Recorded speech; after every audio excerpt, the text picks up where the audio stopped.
Oke, Bapak Ibu, malam ini kita melanjutkan kitab Wahyu. Kalau kemarin udah 2 pertemuan kita bahas dari Wahyu pasal pertama sampai ke 5, kemudian kita melanjutkan Wahyu yang berikutnya. Apa sih kemarin kita udah pelajari di Wahyu? Kalau saya singkat, rekap cepatnya gitu Bapak Ibu ya. Kemarin kita buka bahwa ini adalah surat Revelation, tetap surat yang bersifat apokaliptik atau satu nubuatan memang tentang akhir zaman yang diberikan kepada Yohanes di Pulau Patmos. Ya, bagian awal-awalnya mengesankan menceritakan tentang surat kepada 7 jemaat, kepada 7 gereja, di mana dituliskan oleh Rasul Yohanes untuk mengingatkan kelemahan-kelemahan dari gereja, juga penyemangatan kepada gereja untuk bertahan di tengah kesulitan. Lalu kemudian Yohanes melakukan penglihatan, dia bawa menuju kepada takhta Allah, dan melihat ada seperti anak domba yang disembelih, dan kepadanya diberikanlah sebuah gulungan yang memiliki 7 materai. Kemudian kita melihat ketika materai 1 sampai ke 6 pelan-pelan dibuka, ada tulah-tulah yang turun dan seterusnya. Kemudian ketika materai ke-7 itu masuk ke arah 7 sangkakala, dan ketika 7 sangkakala ditiupkan, masuklah kitab-kitab bagian seperti ini. Nanti kita melihat ada 7 cawan yang menggenapi apa sih 7 materai, 7 sangkakala, 7 cawan ini adalah bagian dari satu fase di masa akhir nanti, di akhir zaman ini, yaitu fase tribulation atau fase kesusahan yang besar, kesulitan yang besar. Kemarin kita lihat ada beberapa pandangan kalau amilenialisme yang memandang bahwa kerajaan 1000 tadi kan ada urutannya Bapak Ibu ya, kalau kita lihat kitab Wahyu, kemarin kita lihat ada namanya pengangkatan, ada rapture, kemudian ada masa kesulitan besar, tribulation, dan the great tribulation. Ada kedatangan Yesus, ada kedatangan Yesus pertama yang di langit-langit, ada rapture pengangkatan.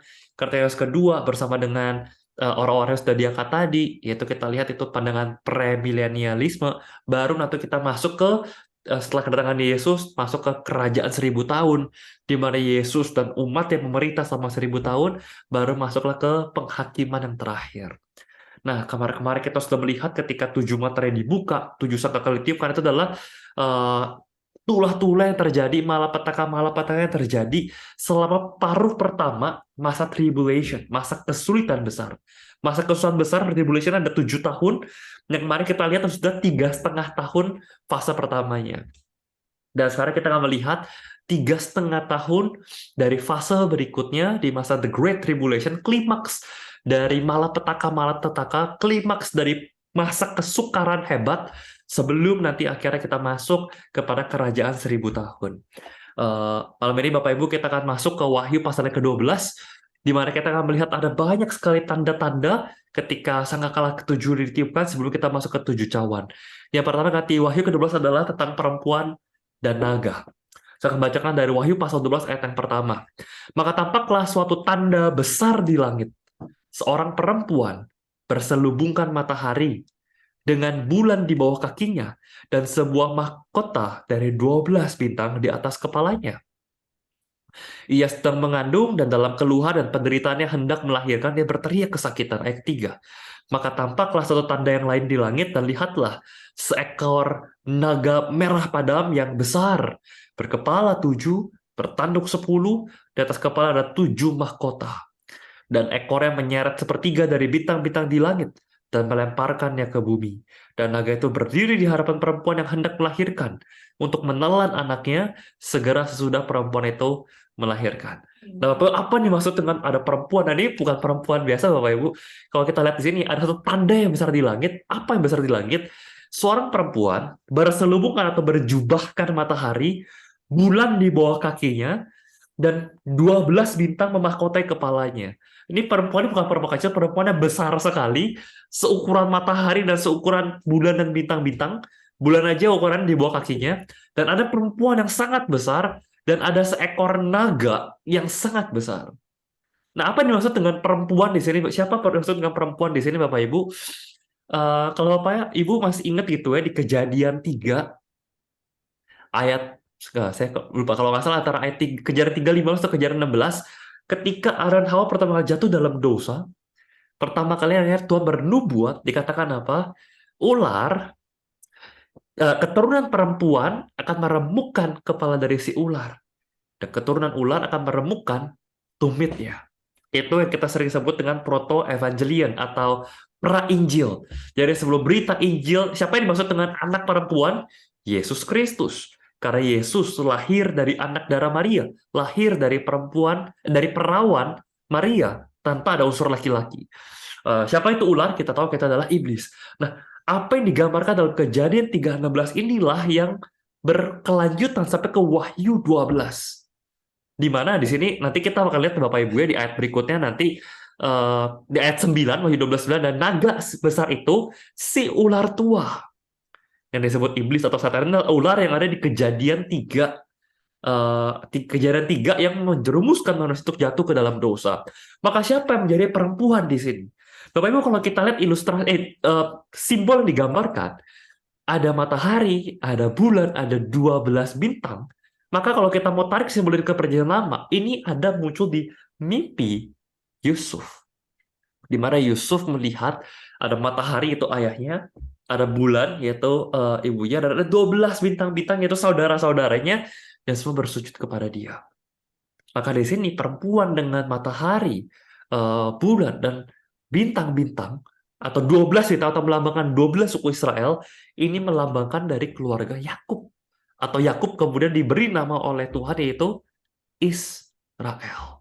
Jadi perempuan di sini adalah menggambarkan tentang bangsa Israel dengan 12 sukunya.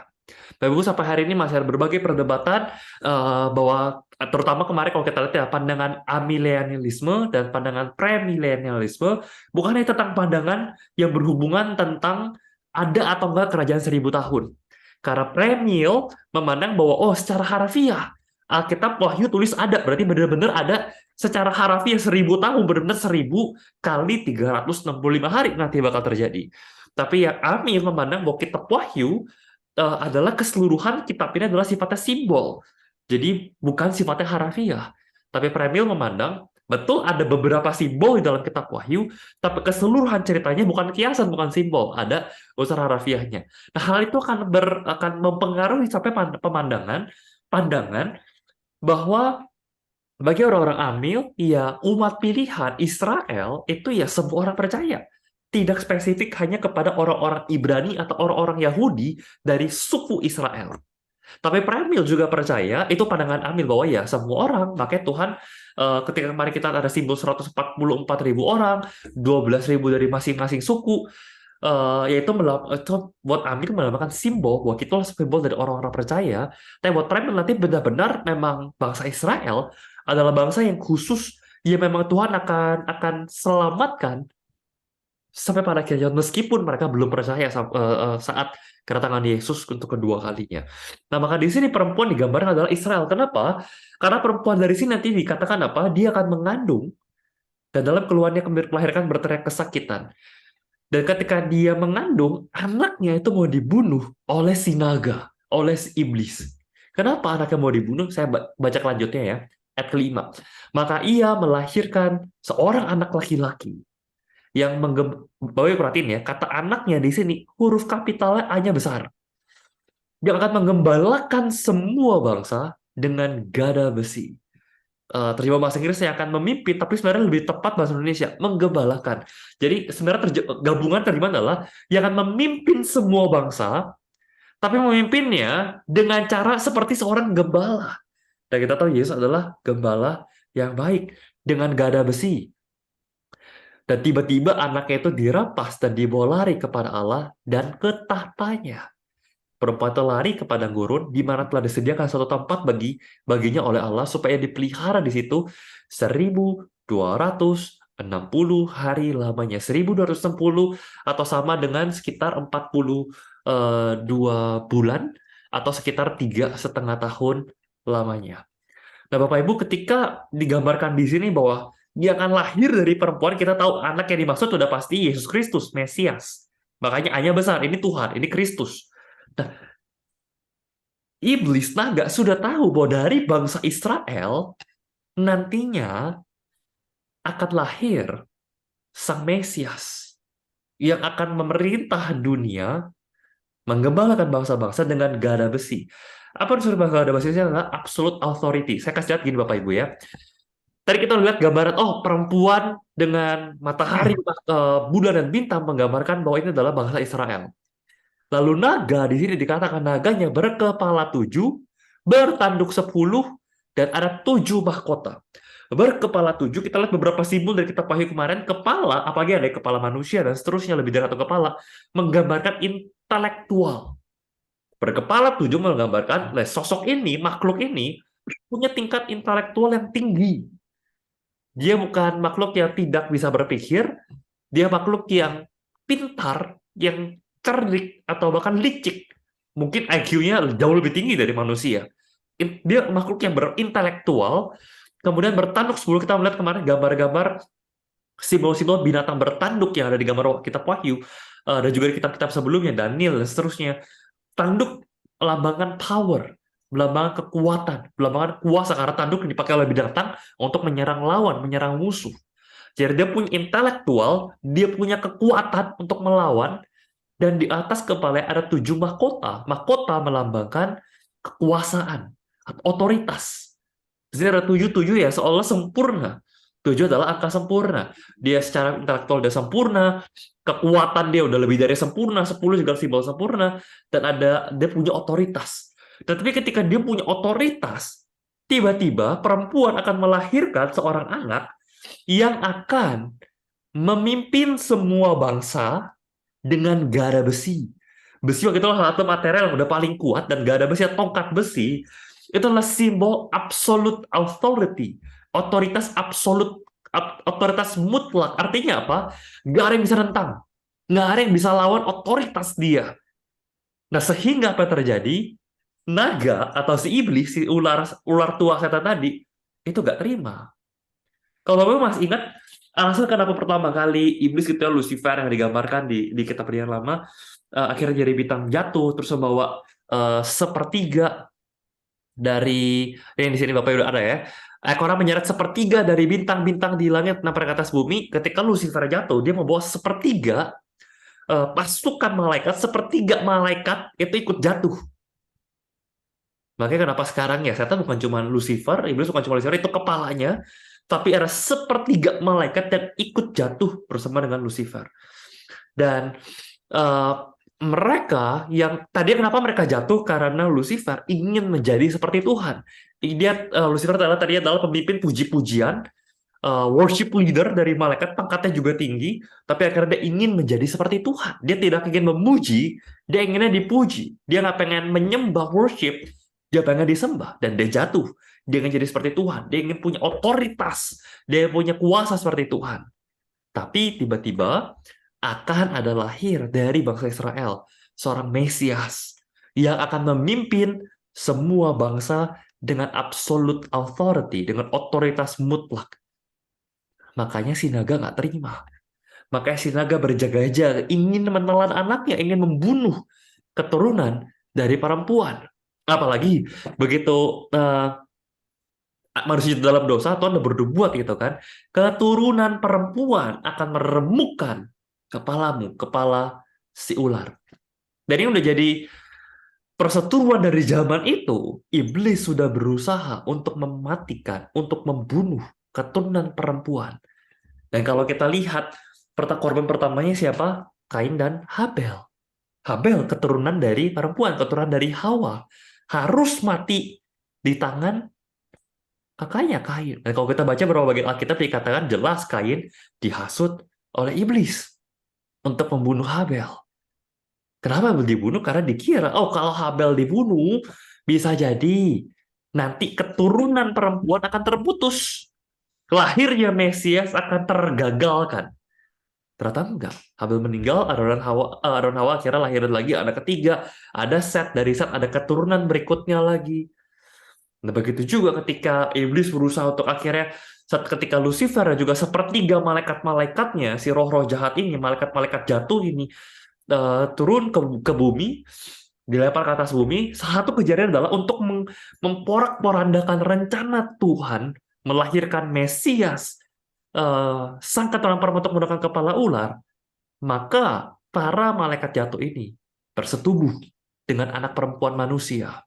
Ya kita lihat di kejadian masuk ke zaman Nuh, di mana akhirnya generasi raksasa, manusia setengah malaikat, setengah manusia tapi setengah makhluk bukan manusia, Ya akhirnya muncul legenda Hercules, setengah manusia setengah dewa, dan seterusnya karena kejadian tersebut. Akhirnya karena Tuhan marah, muncul bangsa Nephilim, bangsa raksasa yang sudah keturunan campuran manusia dengan malaikat jatuh. Tuhan marah dan Tuhan menghukum dengan apa? Menurunkan air bah, memusnahkan seluruh umat manusia. Kenapa balik lagi? Tapi rencana iblis kembali gagal. Iblis pikir dia bisa memporak-porandakan rencana Tuhan dengan merusak campuran keturunan perempuan keturunan manusia. Tuhan musnahkan. Dan Tuhan masih simpan ada Nuh dan keluarganya 8 orang masih selamat. Dan dari Nuh keturunan itu masih lahir lagi keturunan-keturunan perempuan sampai lahirnya Mesias. Sampai siapa lagi disebut seringkali Mesias disebut sebagai anak Daud. Daud juga mau dibunuh. Kita tahu ceritanya bagaimana Daud berkali-kali buntak dibunuh oleh Raja Saul. Sebegitu pengennya bunuh si Daud. Dan seterusnya.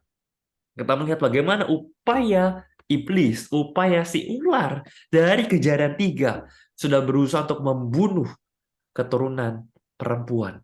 Anak dari si perempuan. Nah, tapi singkat cerita Bapak Ibu, kita ke Wahyu pasal 12 ayat ke-7 sampai 9, tapi akhirnya naga dikalahkan. Singkat ceritanya. Maka timbullah peperangan di surga. Ini adalah satu pertempuran kosmik. Ya udah bukan perang bintang ya. Kalau Star Wars perang bintang ini udah perang surgawi, perang rohani, perang kosmik lah.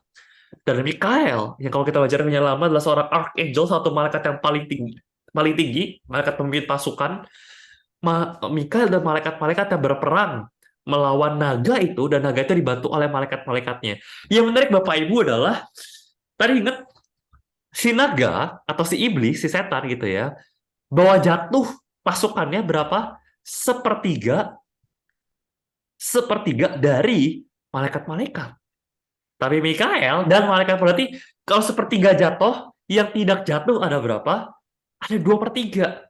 Ini udah peperangan, udah 2 lawan 1 Bapak Ibu. Jumlah malaikat yang di pihak tuh. Bapak Ibu, ketika dikatakan perang surgawi, jangan berpikir, oh Tuhan berperang lawan iblis gitu ya. Kita seringkali dunia menggambarkan, oh Tuhan berperang melawan setan. Eh, Iblis berperang melawan Tuhan. Tuhan nggak pernah perang. Tuhan udah pasti menang, udah gak butuh perang gitu loh Bapak Ibu. Derajatnya iblis tuh jauh di bawah Tuhan. Buat iblis nyobain manusia aja, itu butuh izin dari Tuhan. Tuhan tuh absolut mutlak, jauh lebih tinggi, udah pasti menang punya. Gak perlu perang. Iblis gak mungkin bisa perangin Tuhan. Ya iblis perangin siapa? Malaikatnya. Malaikatnya Tuhan. 2/3 dari malaikat melawan 1/3 dari malaikat jatuh. Itu yang diperangin. Bukan Tuhan yang jadi jangan bayangin, wah Tuhan berperang melawan iblis. Enggak. Iblis terlalu rendah derajatnya untuk bisa perangin Tuhan. Enggak level. Jadi perangin adalah malaikatnya. Tapi, udah jelas-jelas perangnya 2 lawan 1 ya, proporsi perbandingannya. Mereka, para iblis, naga dan masuk pasukannya, tidak dapat bertahan. Dan mereka tidak mendapat tempat lagi di surga. Loh, emang sebelumnya mereka masih dapat tempat di surga ya? Jadi gini, betul pada akhirnya iblis jatuh. Oke, dia jatuh, sebagai beta jatuh, dia bawa pergi 1/3 dari malaikat, tapi bukan berarti hanya karena iblis sudah keluar dari surga, bukan berarti iblis sudah nggak punya akses ke surga. Pasti ada loh Bapak Ibu. Iblis sampai detik itu masih bisa bolak-balik surga. Contoh, ketika iblis mau mencobai Ayub, di kitab Ayub, apa yang terjadi? Iblis datang ke Tuhan, bolak-balik surga, minta izin dulu sama Tuhan. Tuhan, permisi ya, gue mau coba orang saat anak lo yang namanya Ayub. Dan Tuhan izinin. Jadi waktu itu kondisi iblis masih bisa bolak-balik surga sampai ketika perang kosmik ini terjadi, perang di masa tribulasi ini terjadi, itu udah klimaks. Dan di klimaks itu, naga dan pasukannya dikalahkan. Dan mereka sama sekali lagi udah gak dikasih akses, sama sekali lagi udah gak punya akses untuk masuk ke surga, untuk cari Tuhan. Dan naga besar itu, ayat 9, si ular tua, yang disebut iblis atau Satan, yang menyesatkan seluruh dunia, dilemparkan ke bawah. Bapak, iblis dalam bahasa aslinya artinya adalah penipu, penyesat, pendakwa, penuduh. Jadi false accuser, penuduh yang salah, fitnah. Dan Satan itu dalam bahasa asli artinya adalah musuh, enemy, adversary. lawan, musuh gitu ya. Jadi ya si naga besar itu disebut dengan iblis, si penuduh, si pemfitnah, si satan, si musuh, si lawan, si penjahat yang kerjanya menyesatkan seluruh dunia, dilemparkan ke bawah. Ya, dilemparkan ke bumi bersama-sama dengan malaikat-malaikatnya. Lalu ada nyanyian kemenangan. Aku mendengar suara nyaring di surga berkata, sekarang telah tiba keselamatan dan kuasa pemerintahan Allah kita. Kekuasaan dia yang diurapinya. Karena telah dilemparkan ke bawah. Pendakwa. Tadi iblis artinya adalah pendakwa, penuduh, false accuser, pendakwa palsu, pendakwa yang keliru, pendakwa saudara-saudara kita yang mendakwa mereka siang malam di hadapan Allah. Ini kerjaan iblis. Iblis seringkali membuat kita berpikir bahwa ini nggak apa-apa dosa, ngelakuin aja. Ini nggak apa-apa, Tuhan nggak bakal marah.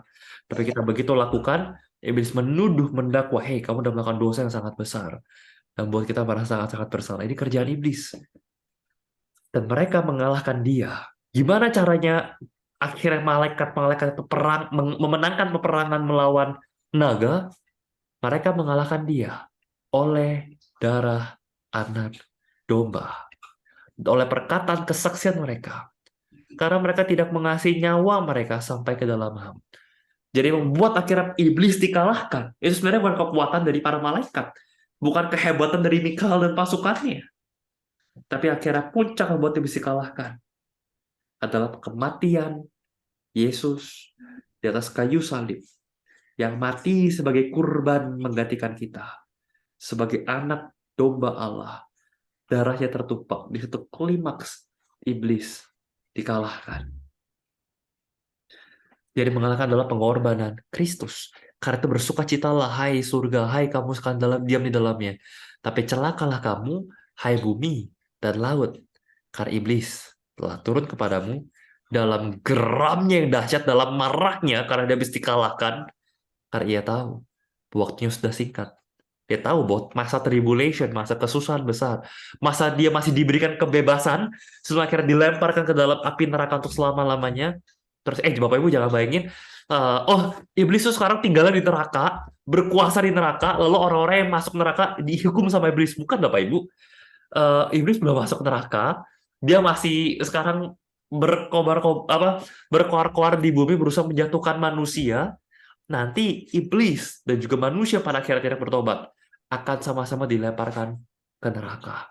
Dan Tuhan yang memerintah di sana, dan semua yang neraka, baik iblis maupun manusia, akan disiksa dalam api murka Tuhan yang menyala-nyala. Jadi jangan bayangin, oh iblis, Tuhan tuh kerajaan di surga, iblis kerajaan di neraka. Bukan. Mau di surga di neraka, Tuhan yang memerintah, yang bertinggi, yang paling tinggi di sana. Iblis juga akan dihukum bersama-sama manusia di neraka. Namun ketika naga tersebut akhirnya udah dilempar dari surga, gak punya akses lagi bisa bolak-balik ke surga, naga memburu perempuan itu. Dan ketika naga itu sadar bahwa itu dilemparkan di atas bumi, ia memburu perempuan yang melahirkan anak laki-laki itu. Anak laki sudah lahir, Mesias sudah lahir, Mesias sudah mati di kayu salib, Yesus, orang-orang saya selamatkan, tapi gak terima. Iblis masih pengen memburu perempuan. Siapa perempuan? Bangsa Israel. Yang masih tertinggal di bumi, yang belum terangkat oleh rapture ke atas karena belum percaya menerimanya sebagai Tuhan pribadinya. Perempuan itu diberikan kedua sayap dari burung nasar atau burung elang yang besar. Sekali lagi ada perempuan besar, naga yang besar, ada burung elang yang besar. Supaya ia terbang di tempatnya di padang gurun. Di mana dipelihara jauh dari tempat ular itu selama 1 masa, 2 masa, dan setengah masa. Selama 1 tahun, 2 tahun, dan setengah tahun, yaitu 3 tahun. 3,5 tahun di masa akhir tribulation, masa akhir kesulitan yang besar, di mana nanti akan ada 7 cawan yang kembali dituangkan.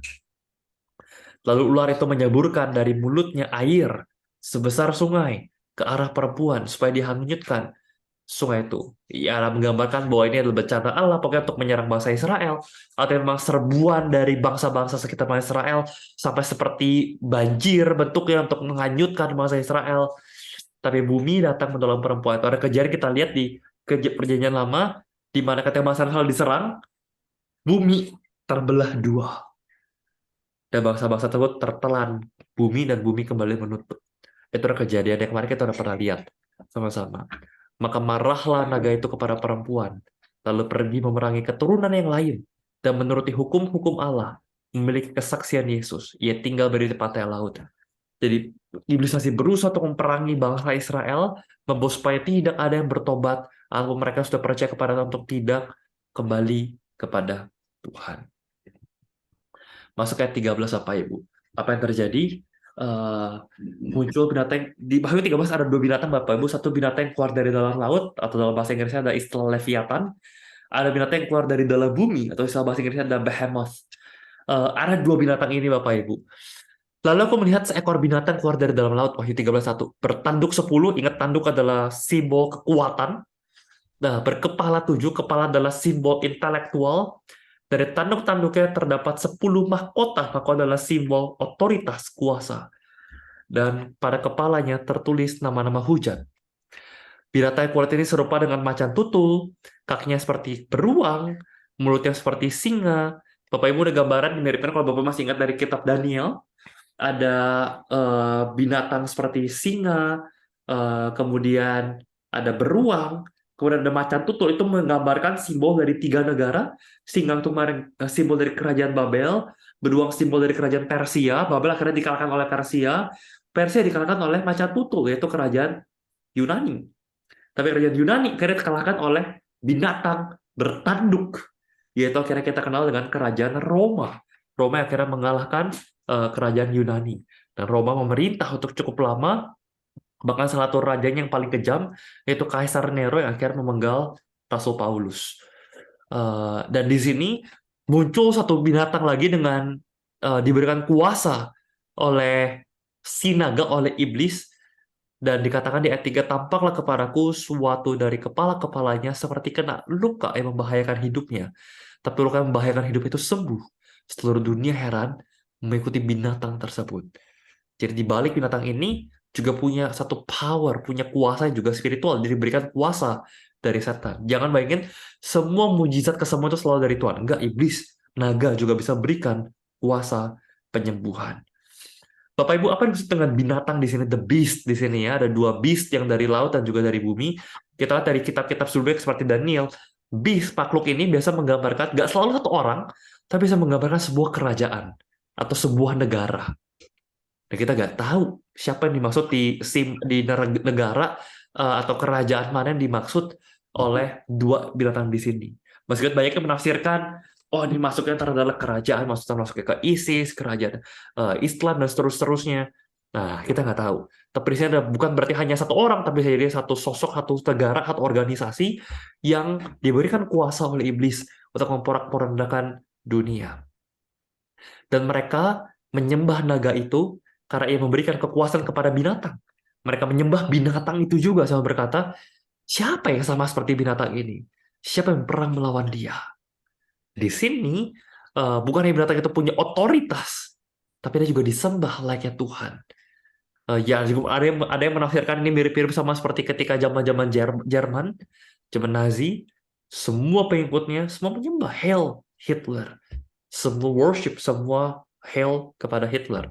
Kira-kira seperti itu kata siapa? Negara. Pemimpin negara tidak bisa disembah oleh pengikutnya. Kita pernah lihat di histori kita. Dan kepada binatang itu diberikan mulut yang penuh kesombongan dan hujat. Kepada diberikan juga kuasa melakukannya selama 42 bulan lamanya. Balik 3,5 tahun, pemimpin ini atau negara ini penuh mulutnya penuh dengan kesombongan, penuh dengan hujat. Mereka omong besar, menghina Tuhan dan seterusnya. Ayat 6, ia membuka mulutnya untuk menghujat Allah, menghujat namanya, dan kemah kediamannya, dan semua yang diam di surga semua dihina-hina, dihujat oleh dia. Dan ia diperkenankan untuk berperang melawan orang-orang kudus, dan untuk mengalahkan mereka. Dan kepada dia diberikan kuasa atas setiap suku, dan umat, dan bahasa, dan bangsa. Dia punya otoritas yang tinggi. Dia bisa mengalahkan, entah ada mengatakan orang kudus ini adalah bangsa Israel, ada mengatakan yang tidak percaya ada rapture, ya ini orang-orang percaya masih tertinggal di bumi, dikalahkan oleh dia, dan semua orang yang diam di atas bumi akan menyembahnya. Itu setiap orang yang namanya tidak tertulis sejak dunia dijadikan di dalam kitab kehidupan dari anak domba yang telah disembelih. Mereka tidak percaya, bukan umat pilihan, akhirnya semua akan menyembah kepada sosok binatang ini, kepada sosok entah pemimpin, entah negara atau apapun, tapi sosok binatang dari laut ini. Para siapa bertelinga, hendaklah ia mendengar. Kemudian masuk kepada Wahyu 13, 11, 18, muncul binatang kedua, yaitu binatang dari laut, sekarang dari bumi. Dan aku melihat sosok binatang lain keluar dari dalam bumi, sama, bertanduk, dua sama seperti anak domba, dan dia berbicara seperti seekor naga. Lalu diberikanlah seluruh kuasa seperti yang binatang pertama. Ada yang menafsirkan bahwa binatang pertama adalah simbol dari kekuatan militer dunia.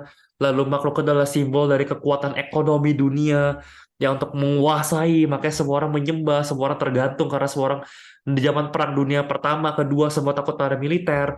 Di yang postmodern sekarang ya semua takut pada kekuasaan-kekuasaan ekonomi. Ya banyak menafsir karena semua binatang ini adalah bentuknya adalah simbol. Tapi di sini di ayat 18 dikatakan eh, yang penting di sini adalah hikmat. Barang siapa bijaksana, baiklah yang menghitung bilangan binatang itu, karena bilangan itu adalah bilangan seorang manusia. Saya coba lihat ke ayat ini Bapak Ibu ya. Ayat 16. Dan ia, binatang ini, menyebabkan sehingga kepada semua orang kecil besar, kaya miskin, merdeka atau hamba, diberi tanda pada tangan kanan dan pada dahi.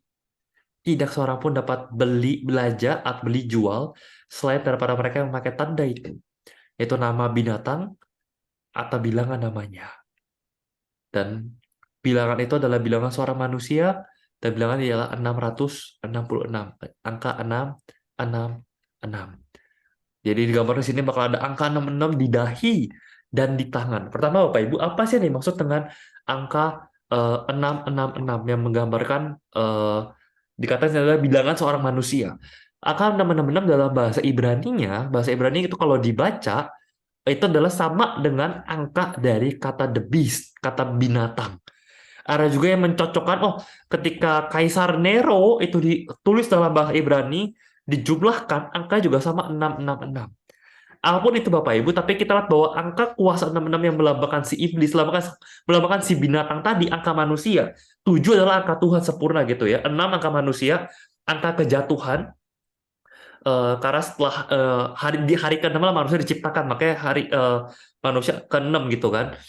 Angka 6. 666 ini yang dilihat adalah selain yang melambangkan kejatuhan, ketidaksempurnaan ada di bawah Tuhan, di bawah sempurna, angka 66 ini ditaruh di dahi dan di tangan.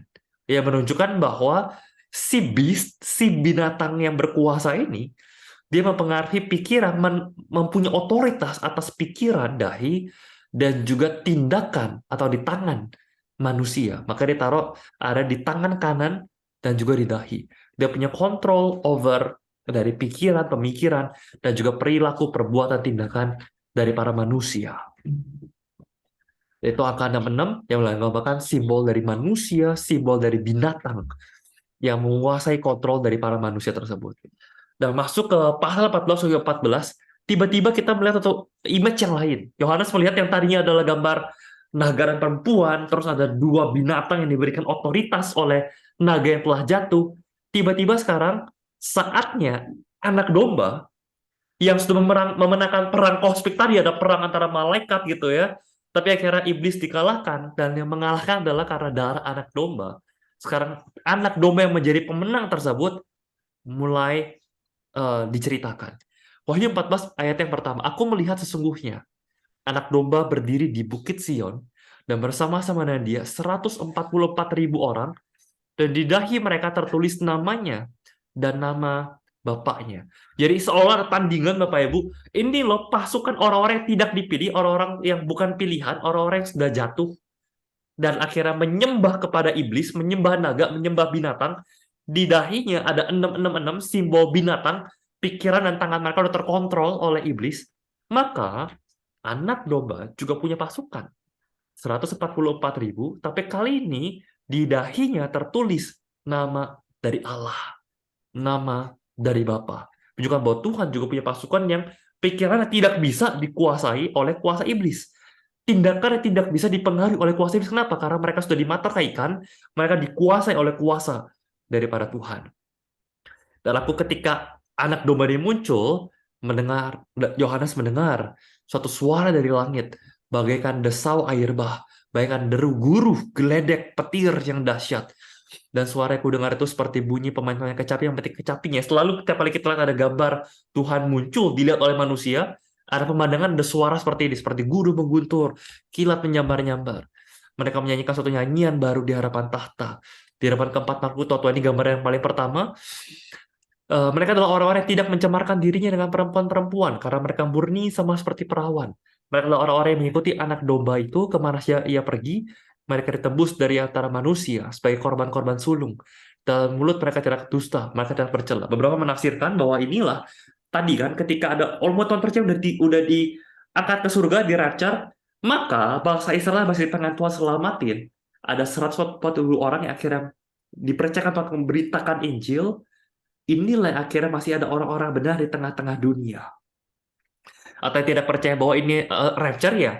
Inilah orang-orang kudus Tuhan yang dipercayakan yang meskipun pengaruh iblis sudah sangat kuat di tengah-tengah dunia, semua pemikiran, semua tindakan manusia sudah dipengaruhi, mereka nyembahnya adalah binatang, menyembah penguasa-penguasa yang diberikan kuasa oleh iblis, tetap ada anak-anak Tuhan yang pemikirannya, kepala telah dimateraikan dengan kuasa Tuhan, tetap tidak bisa dipengaruhi dan dijatuhkan oleh iblis.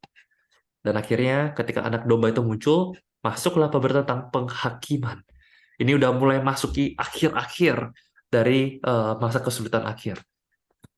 Aku melihat seorang malaikat lain terbang di antara tengah-tengah langit. Dan padanya ada Injil yang kekal.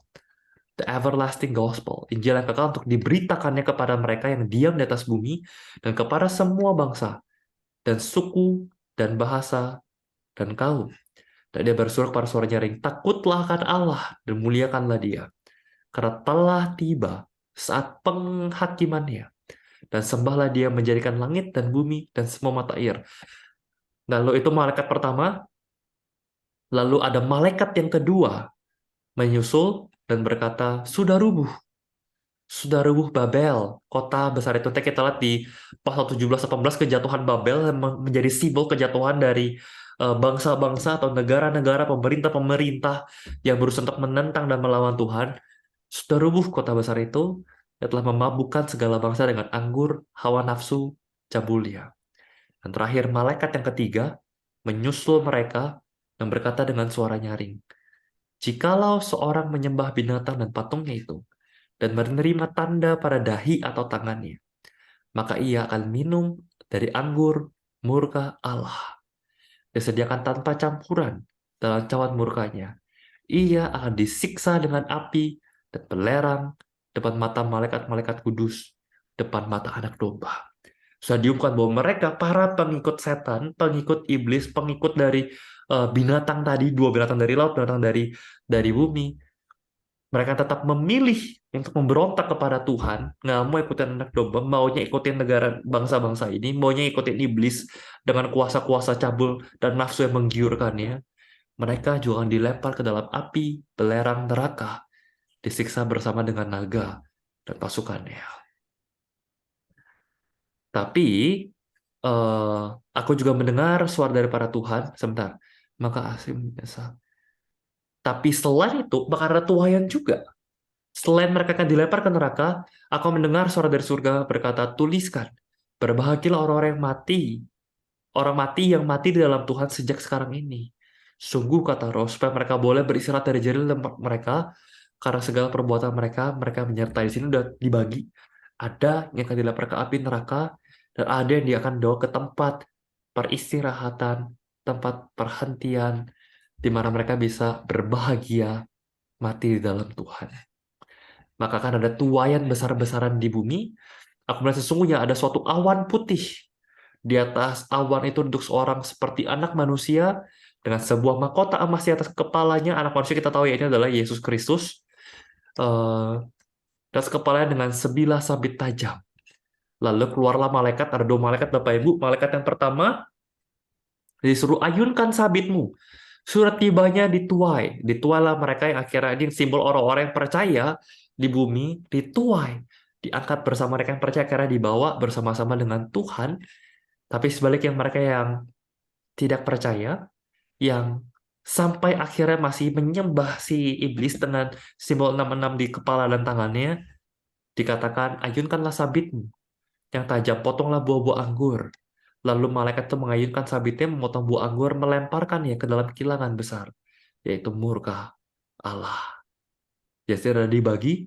Yang ke satu, ada satu tuayan, yaitu kita yang udah diselamatkan. Satu lagi adalah mereka yang anggur akan dilemparkan ke kilangan, yaitu murka Allah. Dan buah-buah anggur itu dikilang di luar kota, di kilangan itu mengalir darah. Dinginnya sampai ke kang kuda, dan jauhnya 200 mil. Mereka harus menanggung penderitaan, mengalami penghukuman dari Tuhan. Dan pasal 15, mereka yang menang, ada nyanyian dari mereka yang menang. Dan aku melihat 15, Wahyu 15 ayat 1, aku melihat suatu tanda lain di langit, besar dan ajaib. Ada 7 malaikat dengan 7 malapetaka terakhir. Karena dengan itu berakhirlah murka Allah. Ini adalah bagian akhir dari klimaks masuk ke serangan akhir. Yaitu 7 cawan terakhir. 7 malapetaka terakhir. Dia akan ditumpahkan setelah dibagi lagi dituai. Jadi kalau saya kasih kronologis lagi Bapak Ibu ya, ceritanya, gambarannya, orang-orang sudah percaya kedatangan Yesus pertama, kedatangan Yesus kedua kalinya masih di atas langit-langit, terjadi rapture, pengangkatan, lalu dimulailah 7 tahun masa kesukaran. Lalu di masa kesukaran ini ada 144.000 pasukan anak domba Allah, orang-orang Yahudi yang dipercayakan Injil untuk memberitakan Injil. Nah setelah Injil diberitakan, ada yang percaya, ada yang tidak percaya. Yang tidak percaya dengan simbol 66 di kepala dan tangannya, yang menyembah kepada kepada binatang dan kepada naga, dan juga itu akan dituai, dikatakan supaya anggur dilempar ke kilangan yang akan murka Allah. Tapi mereka yang percaya akan dituai seperti gandum dan akan diselamatkan. Nah, mereka yang mengalami murka Allah sisanya ini nih, kawanan anggur yang memilih menyembah naga dan juga binatang, mereka menanggung 7 malapetaka terakhir dari 7 cawan.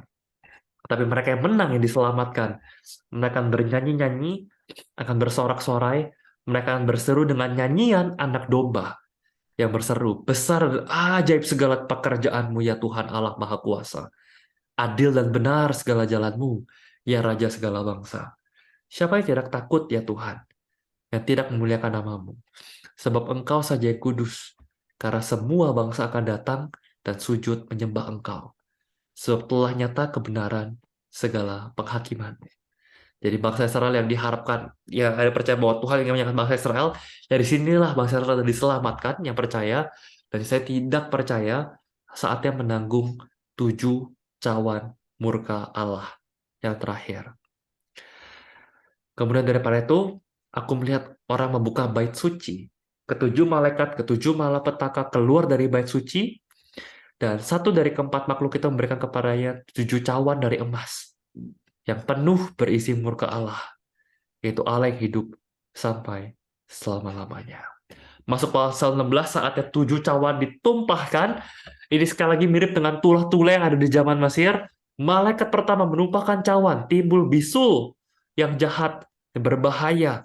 Para semua orang yang memakai tanda binatang. Ingat ya, ini hanya kepada mereka yang sudah dikasih 3,5 atau masa kesulitan, masih juga nggak tobat-tobat. Udah diberikan Injil juga masih nggak tobat-tobat juga. Ini hukumannya. Tapi mereka yang akhirnya dikasih kesempatan yang kedua untuk bertobat, mereka diselamatkan. Ya, harusnya ini bangsa-bangsa Israel akhirnya mau percaya kepada Tuhan. Malaikat yang kedua, cawan yang kedua, air menjadi darah. Sekali lagi tadi ada penyakit, yang kedua kalau kemarin kan penyakit sampar ya, sekarang ada bisul, terus ada air menjadi darah, seperti darah orang mati. Terus yang ketiga, sungai mata air semua menjadi darah, mirip seperti dengan tulah-tulah di Mesir. Kemudian malaikat yang keempat, cawan keempat, kepada yang berkuasa untuk menghanguskan manusia dengan api. Manusia dihanguskan dengan panas api yang dahsyat. Mereka menghujat nama Allah atas malapetaka, tapi mereka tidak bertobat untuk memuliakan Dia. Tetap nggak tobat, Bapak Ibu, meskipun dihukum seperti itu. Dan malaikat kelima ditumpahkan, terjadi kegelapan, sama seperti di Mesir juga ada kegelapan, dan mereka menggigit lidah mereka karena kesakitan. Mereka menghujat Allah karena kesakitan, karena bisul, tetap tidak bertobat dari perbuatan-perbuatan mereka. Mereka itu dilihat bahwa mereka tidak bertobat sampai akhir, bahwa dihukum kayak apapun, bukannya tobat, tetap menghujat Allah. Malaikat ke-6, cawan ke-6 ditumpahkan ke sungai besar Efrat, lalu keringlah airnya, supaya siaplah jalan bagi raja-raja yang datang dari sebelah timur. Lalu aku melihat dari mulut naga, dari mulut binatang, dari mulut nabi palsu. Ini Bapak Ibu yang sering orang bilang, kalau ada Tritunggal yang kudus, the Holy Trinity, Allah Bapa, Anak, dan Roh Kudus, Ya ini orang-orang suka kalau pernah dengar istilah the unholy trinity, kebalikannya Tritunggal yang tidak kudus lawannya Tuhan atau yang disebut dengan antikristus dan seterusnya, ini tiga itu. Naga, binatang, dan juga nabi palsu. Dan dari ketiga unholy trinity ini keluar tiga roh najis yang menyerupai katak. Itulah roh-roh setan yang mengadakan perbuatan-perbuatan ajaib. Mereka pergi menekan raja-raja seluruh dunia, mengumpulkan mereka guna peperangan pada hari besar, yaitu hari Allah yang Maha Kuasa. Lalu katakan, lihatlah aku datang seperti pencuri. Berbahagialah dia yang berjaga-jaga, yang perhatikan pakaiannya, supaya ia jangan berjalan dengan telanjang dan jangan kelihatan kemaluannya. Lalu yang mengumpulkan mereka di tempat yang dalam bahasa Ibrani disebut Harmagedon. Inilah yang kita sering, oh ada perang Armageddon, perang kiamat, hari terakhir. Apa sih maksudnya? Ntar saya jelasin Bapak Ibu Harmagedon, saya harus selesai dulu. Dan malaikat yang ketujuh menumpahkan cawannya ke angkasa. Dan dari dalam bait suci, kedengaranlah suara yang nyaring dari tahta itu, katanya, sudah terlaksana. Sekali lagi, memancarlah kilat, mendengar bunyi gurit, ciri-ciri kedatangan anak domba Allah gitu. Gempa bumi, ciri-ciri bahwa Allah sudah mau menampakkan dirinya, sudah mau mengakhiri masa kesulitan dan mendirikan kerajaan 1000 tahun. Lalu terbelahlah kota besar itu menjadi tiga bagian. Runtuhlah kota-kota bangsa-bangsa yang tidak mengenal Allah. Maka teringatlah Allah akan Babel yang besar itu untuk memberikan kepada cawan yang penuh dengan anggur kegeraman murkanya. Dan semua pulau hilang lenyap. Tidak ditemukan lagi gunung-gunung. Dan hujan es besar seberat 100 pon jatuh dari langit menimpa manusia. Dan manusia tetap menghujat Allah karena malapetaka itu. Sebab malapetaka itu sangat dahsyat. Bahkan sampai titik penghukuman terakhir, malapetaka terakhir, manusia tetap menghujat Allah. Dan perang Harmagedon ini, peperangan pada hari besar, perang Harmagedon itu sebenarnya sesimpel nama tempat Bapak Ibu, diambil dalam bahasa Ibraninya di kitab Hakim-Hakim dan kitab Raja-Raja, itu tempat tepat sebut dengan tempat Megiddo. Jadi di kitab Hakim-Hakim pasal yang kelima ayat yang ke-19, raja-raja datang dan berperang. Perang itu raja-raja Kanan berperang dekat Tanak pada mata air di Megiddo. Harmagedon dari kata Megiddo di bahasa Ibrani-nya ini, tadi bahasa Yunani-nya kita perjanjian baru. Tetapi perak sebagai napasnya tidak keluar mereka. Di 2 Raja-Raja 23 ayat 29. Dalam zaman itu majulah Firaun Neko, raja Mesir, melawan raja Asyur di tepi sungai Efrat. Raja Yosia pergi menghadap dia, tapi Firaun memburu dia di Megiddo.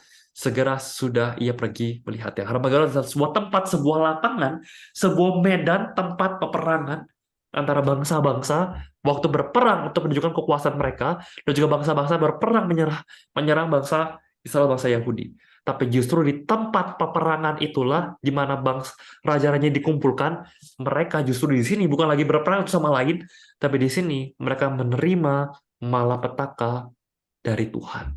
Malapetaka yang klimaks dari cawan ketujuh yang muncul dari setelah sangkakala trompet ketujuh, setelah materai ketujuh. Dan demikianlah ditutup masa kesulitan, semua geram murka Tuhan yang telah ditumpahkan ke atas bumi. Udah nggak ada lagi kesempatan untuk bertobat, kesempatan untuk selamat ditutup. Orang-orang yang belum percaya, yang belum terangkat ke surga, harusnya orang-orang Yahudi, harusnya percaya sudah dituai tadi, dan ketika tahun 7 ditumpahkan, mereka mengalami hukumannya. Nanti kita di sesi berikutnya kita akan melihat bahwa kerajaan-kerajaan bumi akan dihancurkan dan didirikan kerajaan 1000 tahun, kerajaan milenium, di mana Tuhan memerintah di sana.